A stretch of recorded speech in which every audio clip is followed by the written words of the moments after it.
राजधानी में run for unity का आयोजन किया गया। सीएम योगी आदित्यनाथ ने इसका शुभारंभ किया। इसमें बड़ी संख्या में युवाओं ने भाग लिया। लौह पुरुष सरदार वल्लभ भाई पटेल की 150वीं जयंती के उपलक्ष्य में राष्ट्रीय एकता दिवस के मौके पर मुख्यमंत्री योगी आदित्यनाथ ने रन फॉर यूनिटी को हरी झंडी दिखाकर रवाना किया।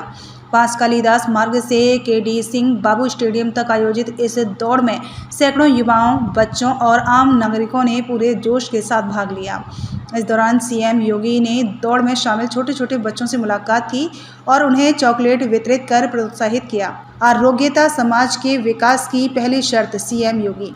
कार्यक्रम के दौरान सीएम योगी ने भगवान धन्वंतरी की जयंती पर प्रदेशवासियों को शुभकामनाएं दी। उन्होंने समाज के सशक्तिकरण में स्वास्थ्य की अहमियत पर जोर देते हुए कहा कि आरोग्यता समाज के विकास की पहली शर्त है। उन्होंने कहा कि स्वस्थ समाज का निर्माण ही राष्ट्र को मजबूत बनाता है। इस अवसर पर आयोजित रन फॉर यूनिटी का आयोजन न सिर्फ हमारे स्वास्थ्य के लिए लाभप्रद है, बल्कि सरदार पटेल के एकजुट भारत के सपने को भी बल प्रदान करता है। उन्होंने कहा कि यह न सिर्फ एकता की दौड़ है, बल्कि स्वस्थ रहने के संकल्प का प्रतीक भी है। उन्होंने कहा कि यह आयोजन हर नागरिक को स्वस्थ और एकजुट रहने की प्रेरणा देता है। आज 29 अक्टूबर है, अर्थात धनतेरस का दिन भी है। पहले तो मैं आपको धनतेरस और दीप पर्व की हार्दिक शुभकामनाएं देता हूं, क्योंकि इस बार 31 तारीख को दीप पर्व मनाने का कार्यक्रम है। इसलिए हम सब लोग इस राष्ट्रीय एकता दिवस के कार्यक्रम को आज यहाँ पर संपन्न कर रहे हैं। लेकिन जैसे ही सरदार पटेल जी का स्मरण करते हैं तो एक अलग प्रकार का रोमांच पैदा होता है।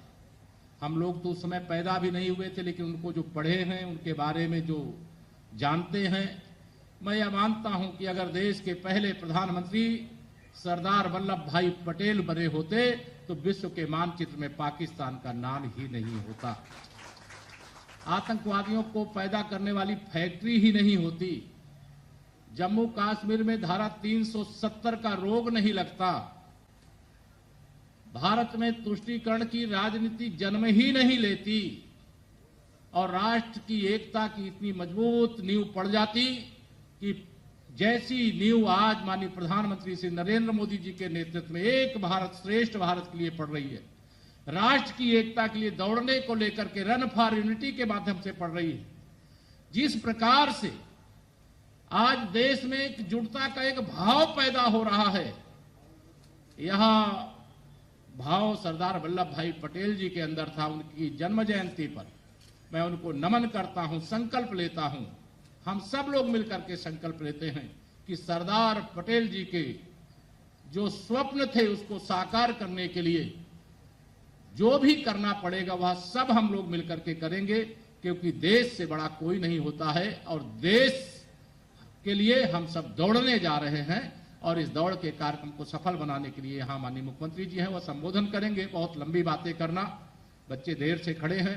मैं सबको एक बार फिर से धनतेरस, दीप पर्व यानी पंच पर्वों की हार्दिक शुभकामनाएं देते हुए अपनी बात पूरी करता हूं। बहुत बहुत धन्यवाद। आरोग्य के देव के जयंती के अवसर पर हम इस आयोजन के साथ जुड़ रहे हैं, खासतौर पर तब यद्यपि यह कार्यक्रम 31 अक्टूबर को प्रस्तावित था, लेकिन दीपावली के आयोजन के साथ पूरे समाज के जुड़ने के कारण हमें इस दौड़ को 2 दिन पूर्व आयोजित करना पड़ा और आज हम रन फॉर यूनिटी के साथ जुड़ रहे हैं। इस वर्ष राष्ट्रीय एकता दिवस का महत्व और भी बढ़ जाता है जब पूरा देश लौह पुरुष सरदार वल्लभ भाई पटेल की 150वीं जयंती के कार्यक्रम में प्रवेश कर रहा है। 31 अक्टूबर 2024 से 31 अक्टूबर 2025 तक वर्ष भर लौह पुरुष के 150वें जन्म दिवस के कार्यक्रम पूरे देश के अंदर भी, पूरे प्रदेश के अंदर भी अलग अलग रूप में आयोजित होंगे। वे वर्तमान भारत के शिल्पी हैं, अखंड भारत के शिल्पी के रूप में पूरा देश लौह पुरुष सरदार वल्लभ भाई पटेल जी का स्मरण करता है, उनके प्रति श्रद्धा का भाव रखता है। वे देश के स्वाधीनता संग्राम सेनानी थे, प्रखर सेनानी थे, आजादी के आंदोलन के साथ जुड़े हुए थे।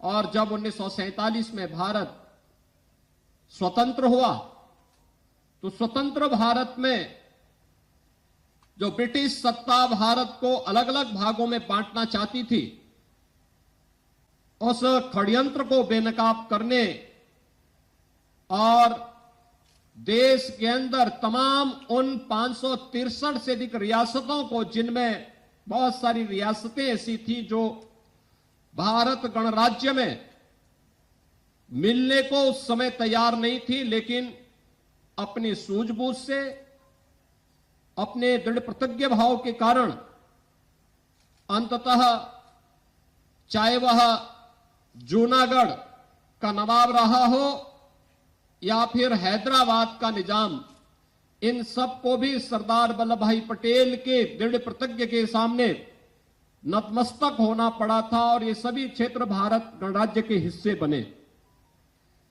बहनों और भाइयों, 563 से अधिक रियासतों का भारतीय गणराज्य में शामिल होना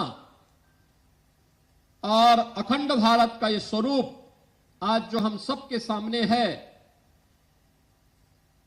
पूरा देश उत्तर से दक्षिण तक, पूरब से पश्चिम तक पिछले 10 वर्ष के अंदर जिस एकात्मता के भाव के साथ जुड़ करके आज एक आत्मनिर्भर और विकसित भारत की प्रधानमंत्री मोदी जी की संकल्पना को आगे बढ़ाने के लिए कार्य कर रहा है, इसकी नींव में राष्ट्रीय एकता और अखंडता हम सब के लिए सर्वोपरि है। आज इस अवसर पर हम सब